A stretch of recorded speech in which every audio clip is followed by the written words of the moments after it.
Do you have your audio? Not quite. What am I doing with this piece? Okay, so you turn it on. Well, this is on already. Just hit record and pause. So let's do stop, stop, and then that's on. This is now on. So we hit record, and you're good to go. Oh, okay. So it's not an amplifier, it's just a recorder.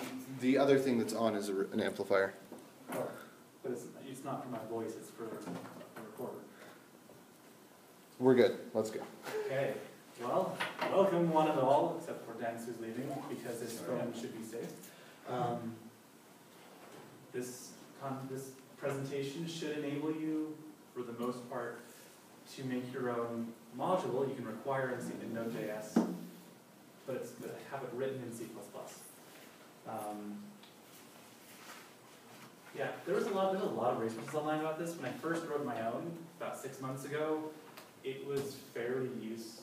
It returned a string, which isn't hard to do, but it doesn't even compile anymore. Node keeps moving, and they switched threading libraries, and it's very different now. So how to Node and Leaf Montero are very out of date, but they're very good descriptions of what you're doing. If you read these and you go on to do what I'm doing, you'll have a good understanding of what's going on, maybe not exactly how to do it. That's really what's changed, is the details.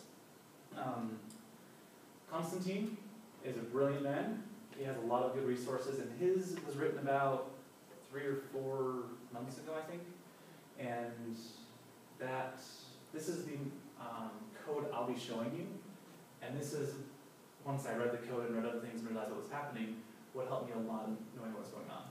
Google, this is what the Node.js people have to read in order to get started and use V8 in an application like Node.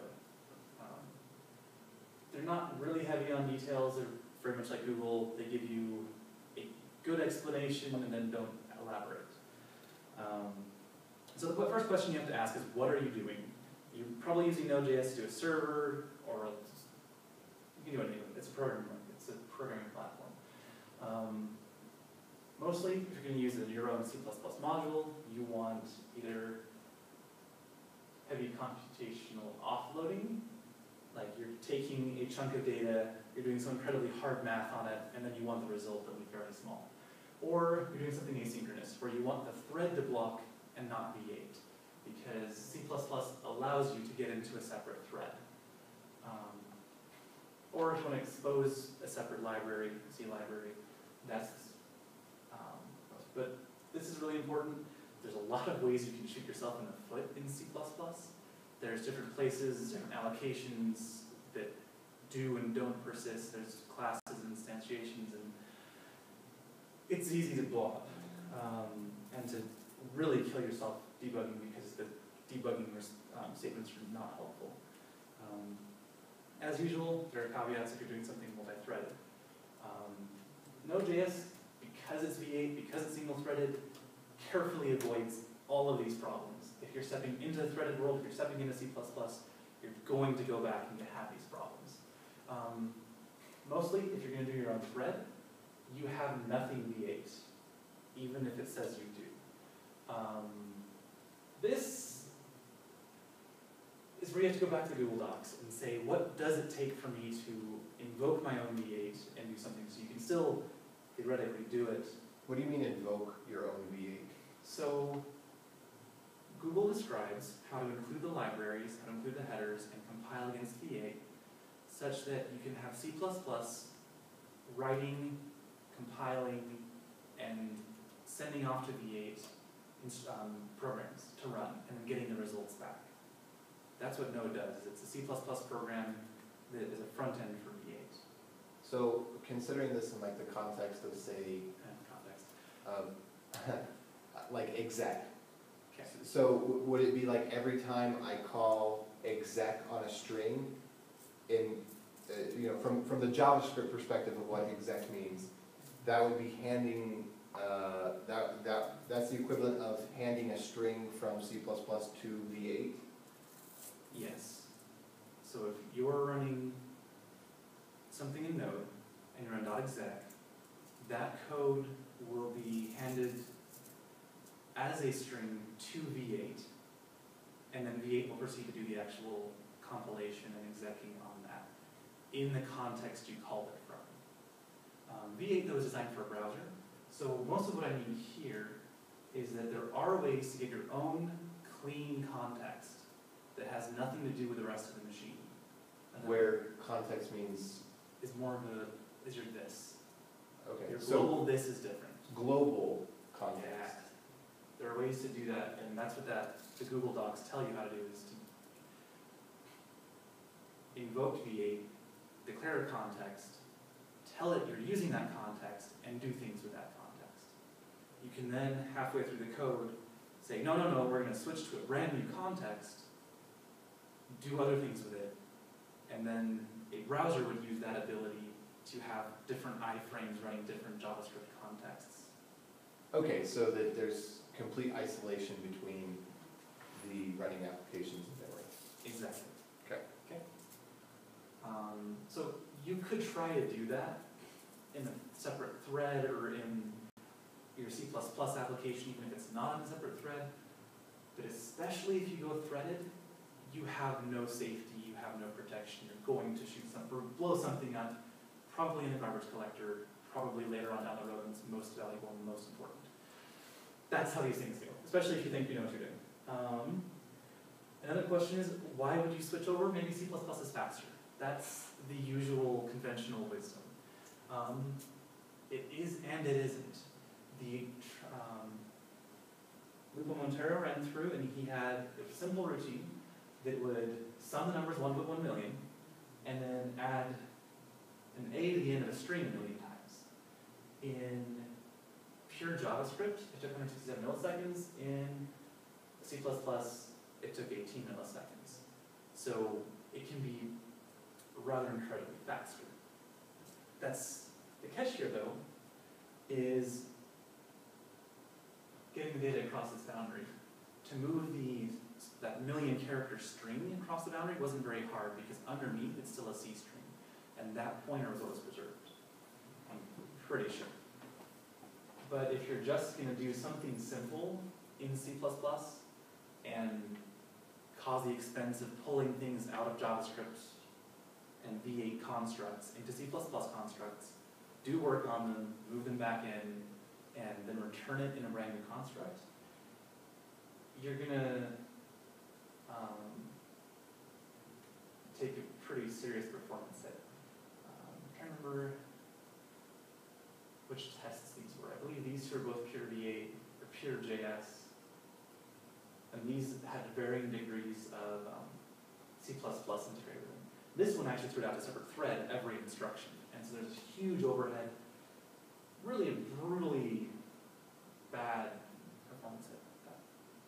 So, wait, go back a second. Okay. So you're saying the native JS, so if I do something like console.log Bob, I can do that 83 million times a second. Console.log has an output overhead. Oh, okay, so I do 1 plus 2. Or Bob plus plus. Okay. You can do it a lot. You can do it very quickly. And so making a function call and doing a small quantity of math, it's something, this operation would be faster in C++. It would be down at the assembly level, but once your JIT has gotten a hold of it, and you're running it 1 million times, most of the inefficiencies drop out, and then your function call inefficiencies show up. So here, you're making a simple function call that V8 knows how to optimize. Okay. So the math itself is getting compiled by V8 down to assembly. Probably.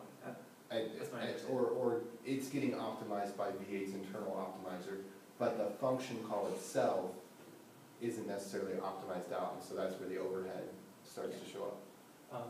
In this case, because V8 knows it's a function call, it can do quite a bit of optimization. In these cases, once you touch C++, V8 lets go, and you're no longer it'll no longer optimize that code, and it'll no longer know what exactly you're doing in JavaScript that it knows how to optimize. So even if you're pulling a C string out and putting it into a new object, that is not the same as copying the object in JavaScript. It may be the same instructions, but it can't say, it's the same object, I can just duplicate the object. Because object duplicating is actually something Vite is very good at. And part of why it wants to have one engine running different iframes is because the duplication of that context, the global context, is very fast once the first one is done. So, yeah, ouch. So first thing you'll have to do in figuring out your own C++ extension is learning how to speak V8. There's a lot of keywords, a lot of class names. If you actually dig into V8, it starts to get painful. You were telling me about that a little bit ago.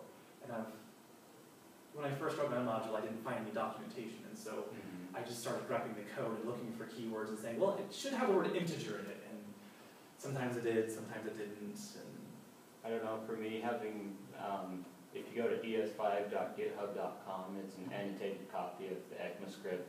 So, you know, like I was trying to figure out something about like why number.prototype is a number, so I kind of had to figure out, okay, it has, you know, this basic type, but it also can do this type. You know, when you invoke it, this is what it's supposed to do.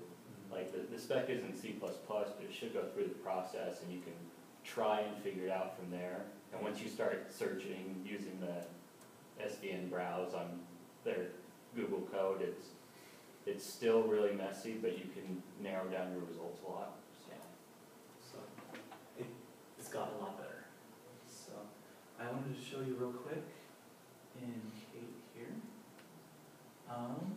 Let's see, bare minimum C++ module. It really is that simple. These numbered ones are from Constantine's repository. So when you register a module, there's a lot that you can do there. Then you have this macro you call to simply say, make it so. And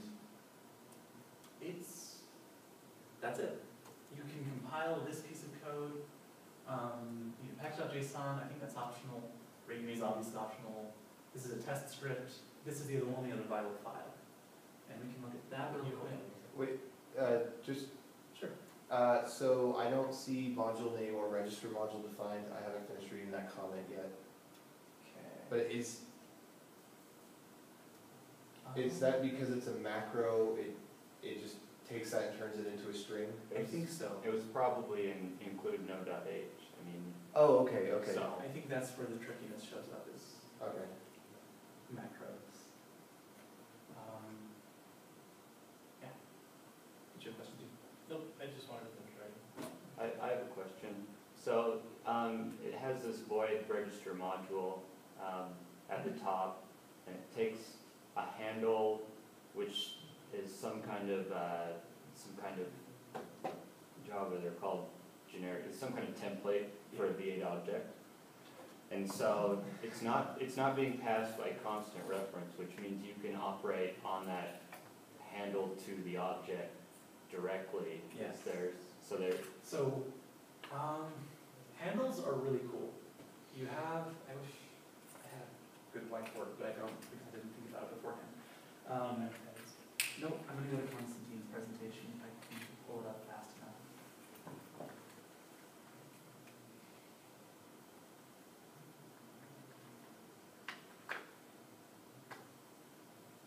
That's right, come on.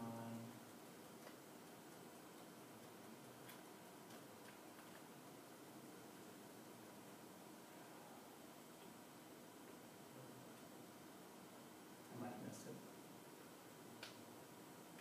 No, that's right. I missed it. Point being.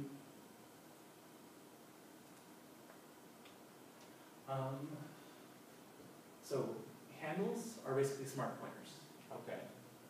So that's why you can get a handle that's passed by value, I believe. It wasn't a pointer, and it wasn't a reference, as I recall. No, it was. It's just a straight up object. So this will probably be a local handle from somebody else, possibly persistent. This target is basically your this. Okay. If you're going to do, or no, it's your module of exports, that's right. target is model exports. I'll get to that in a slide. So let's do that. Yeah. So these are the basic keywords you'll see. And this is basically a smart pointer. This is your local scope. It's kind of how this is how V8 handles closures in C++. When you declare one of these, the constructor basically starts on the stack of variables and keeps references and handles in a container until its destructor is called, in which case it will decrement the reference count on all of those, and the garbage collector can come along and take them unless you've made them persistent. Context is kind of your global this, only you can do subcontexts, and so it's more of a this, and it's a little bit strange, and I did not fully understand it. One point is I didn't grok everything. There's a lot to learn. Next thing is, this is the first function it's called. Your target is your module exports. So you can actually take this and call the methods required to assign a new property or function to it. Or a new property, because everything can fit into a property. Including constructors. We'll look at some code if we have some time at the end. I think that does that. But there are methods specifically that are available on this class to add things to it. And then this module, this function, is part of V8. It runs in V8 on the call stack, on the event stack. And this is essentially your required function. You don't really have this global way to do it as a module in JavaScript, so this is how they do it. There are actually ways to do setters and getters for properties. The code that I found that did that wouldn't compile, so I didn't include it. But there are ways to do it, and it wouldn't be too hard to pour over. So setters and getters in the sense of, like when you declare a new array and then you do dot length, it's actually a getter under the hood, but it looks like a property on the outside? Yeah. Yeah, that can be done. So sorry, just to clarify on AJ's point, were you talking about my internal properties of like define getter, define setter, or just? No, like I'm thinking of. Oh, just kind of a general abstraction version. Well, in JavaScript, there are ways to make it so when you say property equals this, it calls a function. Yes. That is what that is doing. You can do that from C++. Okay. Okay, so I'm imagining that's maybe how array is implemented. Quite possibly. Because if you assign 7 to the array, then the array size now becomes 7. It actually does something. But if you subclass an array, like if you prototypically inherit from an array to create like my array, then if you do that and a couple other things, it won't increase the size of the array. You have to use .push. Sorry. Oh, yeah. Tangent. No, that's really cool. Yeah, the reason for that is like your basic types, object, or sorry, not object, number string and Boolean. Some of their methods on the prototype you can inherit because they're not generic, so they only work for that type of object. So I guess that lets it optimize for number types and string types, things like that. Okay. I'm going to keep going. Okay, sorry. No worries. When you're doing, so there's really 3 phases, as I see it, to writing your own C++ module. You have to get your data from V8. You have to put it in the C++, and you have to get it from there and put it in C++ form. Do something with it, put it back in a V8 form, and return it. So when you're getting it from them, I'm not quite sure what result that is. When you're doing that, it's really easy. JavaScript lets you pass an arbitrarily empty list of arrays to the function. So you get this args variable. And look at that here. Excuse me, did I mouse? Let me check my first details. So handle, value, my object. This one's actually a constructor call. And we'll get into that in a little bit if I have time and if I have slides. But you can say, is this a constructor call? It's a little it's a V8 construct you can use. It's really useful, unlike in JavaScript, to say, does type of this equal whatever it is. There's a few different shortcuts for doing that. There's a good thread on Stack Overflow about that. You can also say args.length, less than 1, okay. This person goes through and says args to integer of the value of the first argument. So this prevents your array from going out of bounds and causing seg faults. This makes it always a number, and this pulls it out of the object. Other way around. So the other way you can do it is this actually has a method is_integer. And I'm pretty sure the JavaScript is integer. So it has all the quirks to go with that. But this is you have to validate your arguments. It's not too hard. They find a lot of options for that. So, this, a lot of times you have it, and there's, like for the example, the number class has a toInt32 val, or int32 val function. And you can store that in a plain C++ int. Sometimes you have to do some things to say, well, okay, we got it out of Node as a float, we can convert it to an int. You don't want to just set that equal because you get really weird results, and C++ should complain at you, but it doesn't always.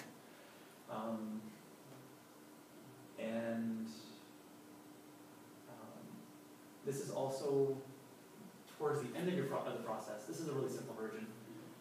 You then can create a new object that'll land in your scope. You can make it and then you call your handle scope.close, and you can hand it an object you want to return. So you use the local variables and local V8 constructs to build something up and set properties on it and make yourself a nice object. And then to keep the handle scope from destroying it by dereferencing it, you return handle scope.close of that object. And it increments the reference count and hands it up to the previous layer. And from then on out, it's a JavaScript world, which is kind of fun. Yes, some code, lovely. One person wrote their own recfun arg. Let's see here, do I have that? Yes. He basically says, give me the number of the argument and the variable you want to verify. I think that's correct. And then it checks to see if it's long enough and checks to see if it's a function. Can you make that a little bit bigger? Sure. Text size there. Hoorah! Woo! Super big. For the win. And then, just for example, what he does is here he takes CV, which is your persistent function here, which is where it's going to store it after it figures out if it's good or not. So he did a lot in this macro. You can't, it doesn't matter. But it's really useful. From what I've read, most C++ extensions do this.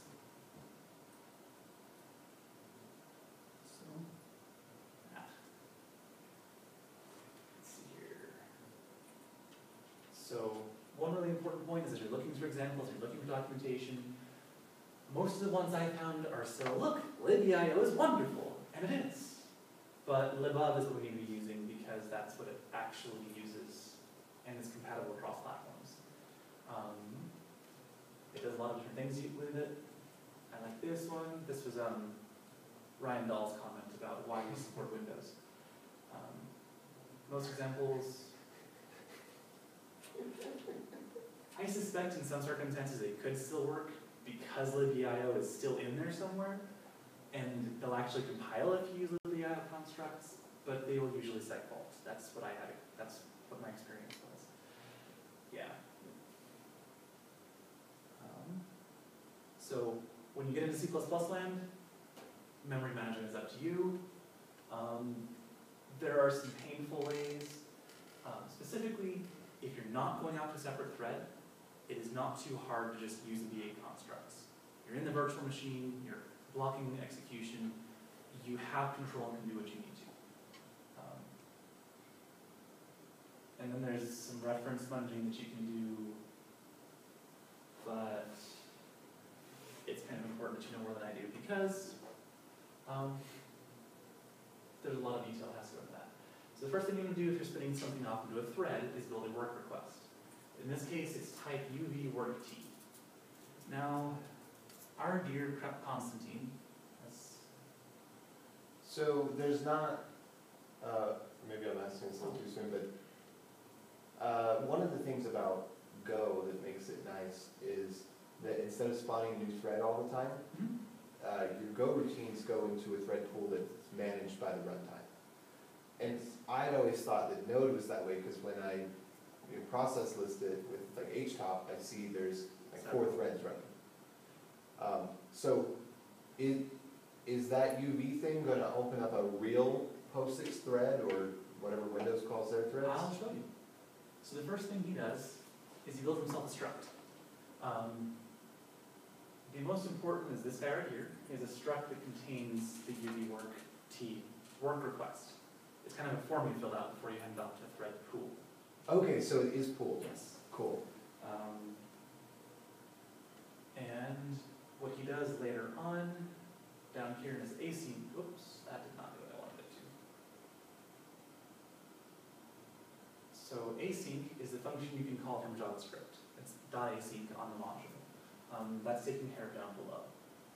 Declares as a scope.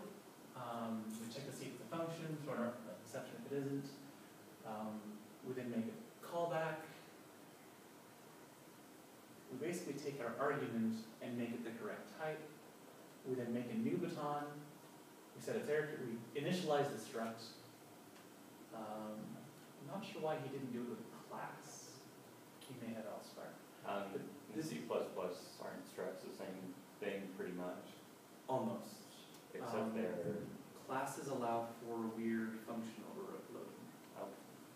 And they do some really cool jump table work in the background. Okay. So this is a really important part. We take the struct in that is, we take the lib of struct, we point it back to the top level struct, so we can get to those other fields from inside the struct, the work order. We then take the callback and make it this callback up here, and then this is me trying to figure out why things are working. This is a very bad idea, actually, because this is synchronous I/O. This technically should be done in a separate thread. That's just how it's supposed to happen. It's not going to break your code. It's just going to block Node, and Node is designed to not be blocked. Like if standard out were for some reason blocked, the whole machine would just grind to a screeching halt and wait for printf to finish. We then take a status value, we put in the work order using the default loop, using the request in the struct. We say this is the function we need you to call, and this is a function we want you to call back. This and this are different, and there's a reason for that. Which and which? So the function, the baton, whatever, our struct that we're putting into our work order, that we're putting our information into, to be shunted off to a separate thread, includes a callback field. And that is being pulled from our arguments. So when you say in JavaScript, function callback, that is landing in the struct. We then write our own C++ translation layer and tell libov to use that.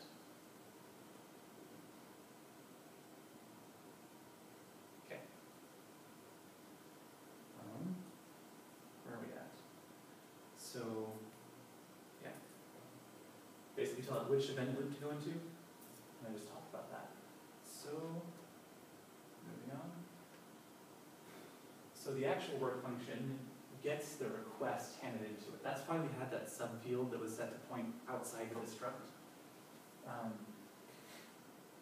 We don't have V8. If you start even doing like string conversions and making strings, you're messing with a garbage collector in a separate thread. and you're gonna get inconsistencies internal to garbage collector, and it's going to eventually die a terrible or nasty death. It's okay to have data in that form, you're just not really allowed to do anything with it because you don't know what it's doing underneath. It's not thread safe. And even here, you need to, in order to have the data last through an asynchronous call, you have to make it persistent, but you can't do anything with it while you're in the asynchronous world. The callback also gets the request. Okay, I think I get it. So the work request you're putting in, you just don't touch V8. So you copy whatever you need, you copy it, real copy whatever you need, let it do the work, and then when you're done, you real copy it back. But you never take anything from a V8 context into your work request. Right.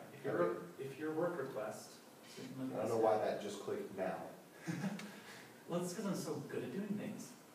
If this work request, and I don't know why the font size went down again, had a capital string, : new, you would know something is terribly wrong, because this is going to happen in a different thread and will break things eventually. Does that make sense? Okay. I could have organized this a lot better. It's true. No, you're fine. I'm not as, I haven't messed with C++ in a while. I've done a little C, but. Okay, so we were talking about this after function, which the camera probably cannot read, but If you make it bigger. there's no shortcut key, Kate, for doing that. It's rather irritating. You? See, no shortcut key.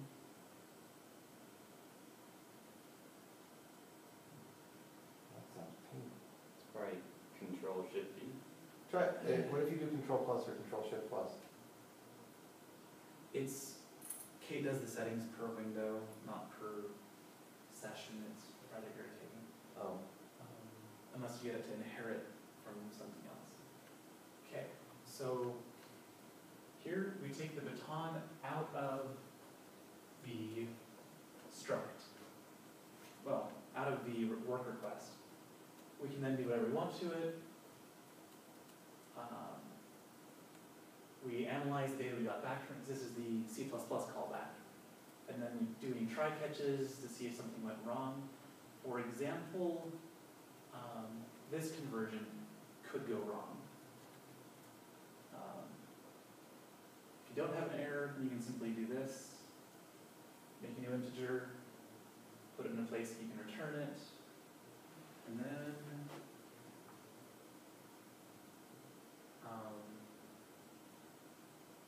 once again, convert it back. So what is this? Call context. Ooh. This goes ahead and calls the callback, the JavaScript callback we saved from earlier. And I think this is restoring the context from earlier, which, that's tricky. I'm not 100% confident, I'm not very confident with how that works, but that's what it's doing. Then we get rid of the callback because we had persistent, so we need to dispose of it ourselves, and then we delete the pointer. This is especially important since once we call this with the argc and rv, this can happen because everything else has been copied or handed out elsewhere. Especially because we're using, the data is an int, so in C++ it just gets copied around. It's not going to be handed by a reference. Okay, where am I at? Wow. Okay, so that was that. This is one way to check it, is when you do something like you take your non-string and make a string out of it, this handle will still be there, but this property will be true. So that's a really good way to check to make sure your data came back valid. Otherwise, strange things can happen. Let's see here. This is my code. One great way to look at how to do this is to pull up Node itself, see how they write functions.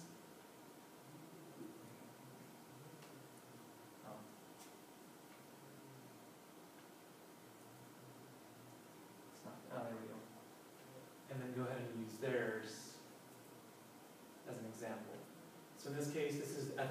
read. They give you the scope, they verify their arguments, they take the argument and turn it into an int, store it as such, have a local value as your callback, and it proceeds like that. So that's one other way to see how it's been done, rather than just try to find how it should be done because it keeps changing. And Node is pretty good at keeping up with Node. Just saying. Okay, this is where I work. We build small radars. It's really fun. Current model was about 4/5 of a square kilometer, all weather motion sensing. It's sees right through snow, rain, fog. And then one of the funnest parts about it is when the work we do. I guess this is really weird about that. Once we get away from the bottom level of all the hardware and very heavy lifting we have to do, everything's JavaScript. Server side, client side, it's pretty fun. And if you're interested, we're hiring. So, there we go. That's how to write your own, well, that's fundamentals of how to write your own plugin for Node. It sounds like there's more people.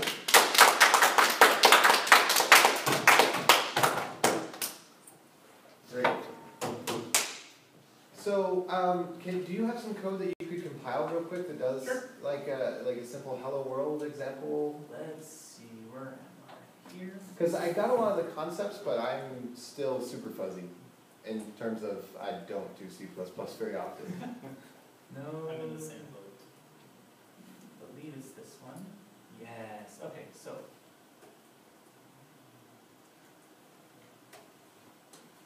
Okay.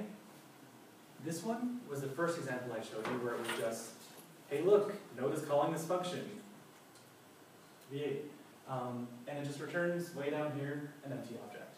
If you do Okay, nothing- so show me that code again and why it returns an empty object. Okay.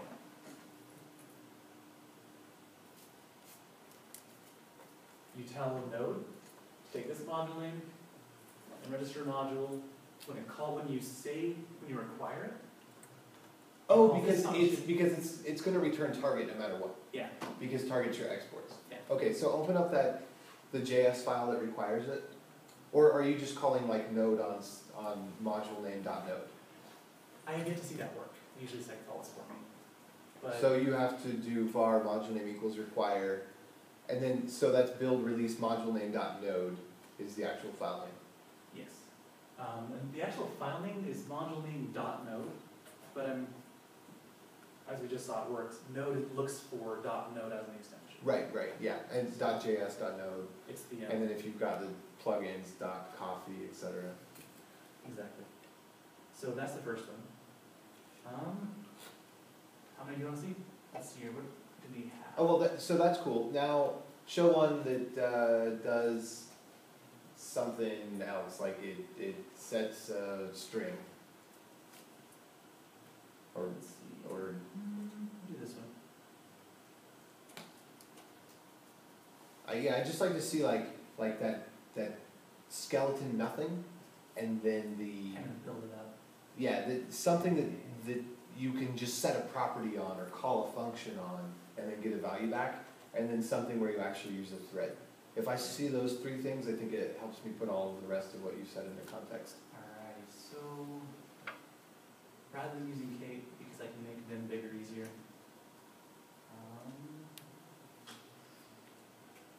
There we go.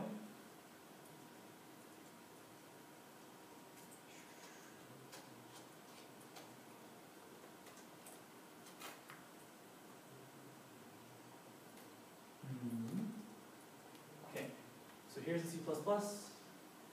We have the includes we need. We're going to go ahead and pull in the C standard library. We're using V8. Okay, so this is going to be a function we assign to the object. We have a scope. We go ahead and scope.close with integer new random. Mod2. Beautiful. Make sense? Pretty straightforward. We then register the module.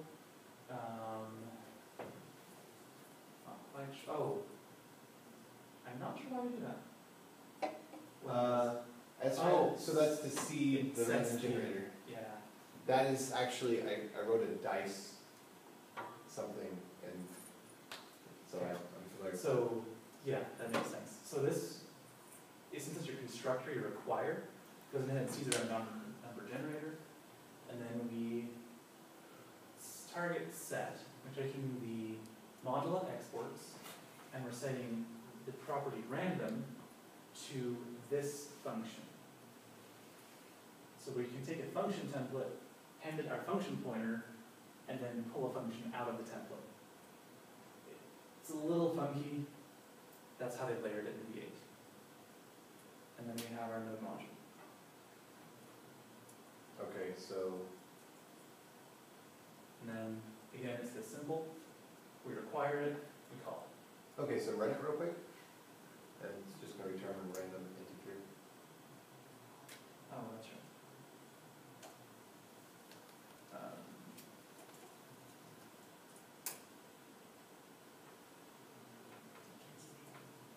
Sorry. There's not a lot of numbers it's choosing from. Yeah, 'cause It's mod mod 2. 2. So I could actually change that. If you do mod 31.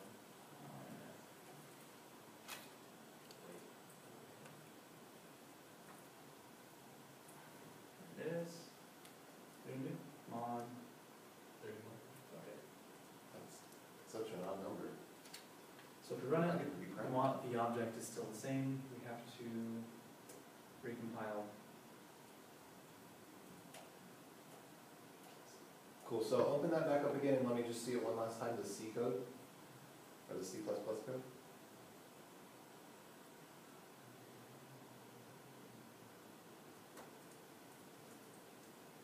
Is that a flash refresh? Okay, so Okay. random, Do you like top down or bottom up better? I just wanna look Okay, at. this is the function we were calling. Yeah, so wait, but that's an uppercase R. So, but the function, That is down here. The string it's known as on the object is this. okay, cool, The function is this. okay. All right, that makes sense. Okay. And then just go a little bit further up so I can see again. So here's the random function. Handle scope, scope.close. So scope.close is the same as return. Yes, it makes sure that this closure is not going to garbage collect this new. Okay. This accesses V8 constructs. V8 actually has a stack or a blob somewhere of closures and references, and what this says is anything that happens next goes in my bin. This one says that thing in your bin, we're gonna keep. Okay. And so at that point, it's handed it off to JavaScript. So the JavaScript, the regular JavaScript then can garbage collect it. Yes. So this becomes a correctly memory reference counted object in V8, and then other JavaScript entities work with it. They then know, they can, when they lose a reference to it, they can decrement it and it'll get garbage collected normally. Okay, so if I were to, for some reason, create an integer somewhere further up, and I were to scope.close, and I weren't to do anything with that integer, let's see, would I have to delete it then? I mean, I'm a little confused as to like why you would ever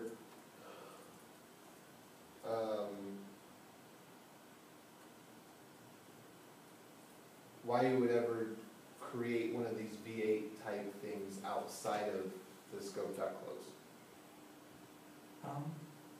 If it's an intermediary value, or if it's a conversion. The ones I've seen usually are, you need to make a function and assign it as a property. Okay, that makes sense. And so if you have 5 or 6 handles, you can create handles with impunity. You don't need to worry about them. Or if you're modifying somebody else's, like if your args are what you're operating on, and you have to create a bunch of handles to pull data out and do things with it, and then you just stick it back in the args. You don't expect to return anything. You can actually return undefined. Okay. Or if you're doing something asynchronously, you want to create it as a persistent so that this doesn't do anything to it. And then return undefined, hand persistent off to your struct, and it'll work from there. So,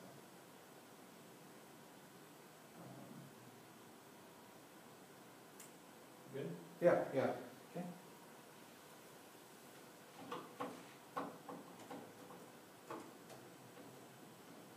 Did you have any questions?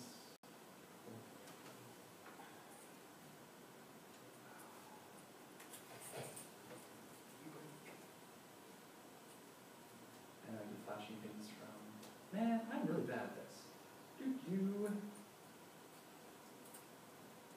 So this one allows you to actually hand things in. So if we cat the JavaScript, it's handing us we're requiring it, we're calling its function with an argument. So if I were to put in a letter where it expects a number, would it throw an exception in JavaScript? Like, Right here, ah. if you don't have it, if you don't have an argument, it'll throw an exception. If you do, it will simply say, make it so number one, this is now an integer, which JavaScript is pretty good at. But what if I handed an A? Let's see. Or I guess you could just run the code and we could find out, right? Sure. Let's see. So. Watch it go into an infinite loop. So, is there like a debugger that you can use with this? Like, can you set a breakpoint in the C++ code anywhere? With GCC or GDB, you can. I tried that and it hurt. Yeah, V8 must, because you're doing it from... V8 is big enough and complex enough that you say, GDB go, and it says, where? And you go, I don't know either. I haven't tried hard enough though, really. I had a seg fault in one of my modules and I was trying to find it, and it is in the middle of V8 somewhere. So sometimes it's hard to find where that error actually occurred. I see. So, let's see here. That's what I wanted.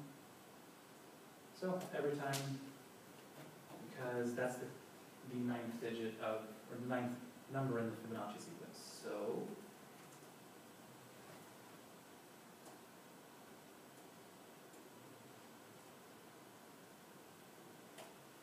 once again, but,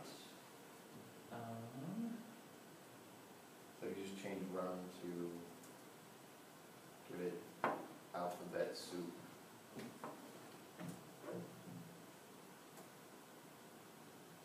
so I believe, well, let's do this. So it'll just coerce anything that's not a number into 0.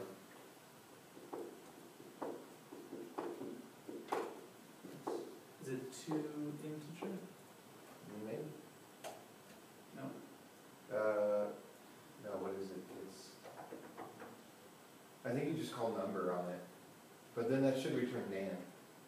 Yeah, so, when you create number objects, and toInteger will call two numbers, that'll create a number object. It'll take anything in the string and just ignore it. But if it has that special rule, so it says if I can't find any numbers in here, return none. But then when you call toInteger on that again, and it says, okay, the result of toNumber was non, I'll return positive 0. So. Yeah, it's good it returns positive 0 because I hate when negative zeros get my code. I actually figured that a little bit, so. What's often? So, and I don't mean to drag this on, but I'd really like to see if you could just show one where it does the thread. Sure. Do That one, I think that'd be really cool. let's see here.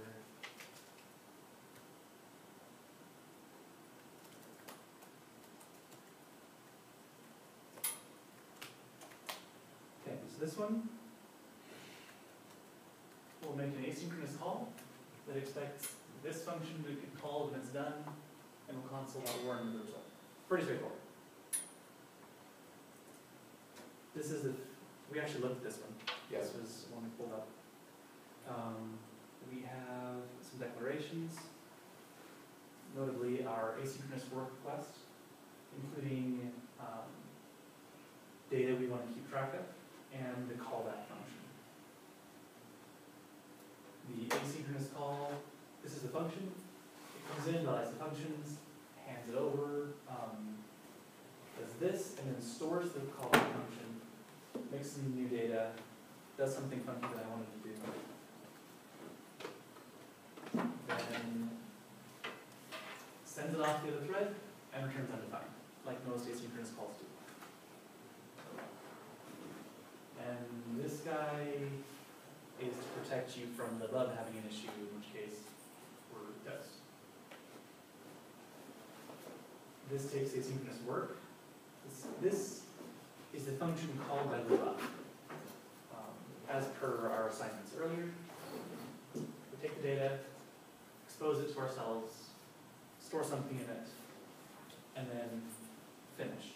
Once we've modified the rec, I believe this ton results, I believe is something that we assign independently.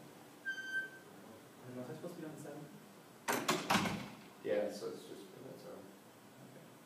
Yeah, that makes sense. Then once we're done, we take the rec that we've finished with, translate it back, checking arguments, handling errors, convert it into something that JavaScript will understand, and then call the callback and dispose of all our extra pointers.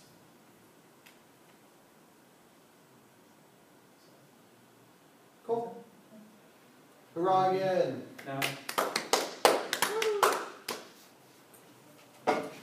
he does have a really good walkthrough of doing objects and prototypes and things like that, because you can write your own prototypes in C++ as well. Okay. I just don't have enough time to go through that. So, You have a link to your slides or the code on GitHub or something? the code is, okay, so go move back to the slides then. Because the short answer is yes.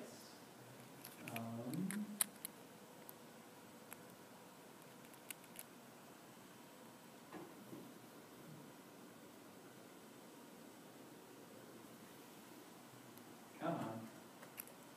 Same exactly, missed it, you're on. This is the Google Doc that my presentation's in. Okay. And then it has all of the rest of it. It has links, or at least URLs, for all the code I used. Okay. And everything that I was looking at, except for I think one thing, was in the Constantine code array. Okay.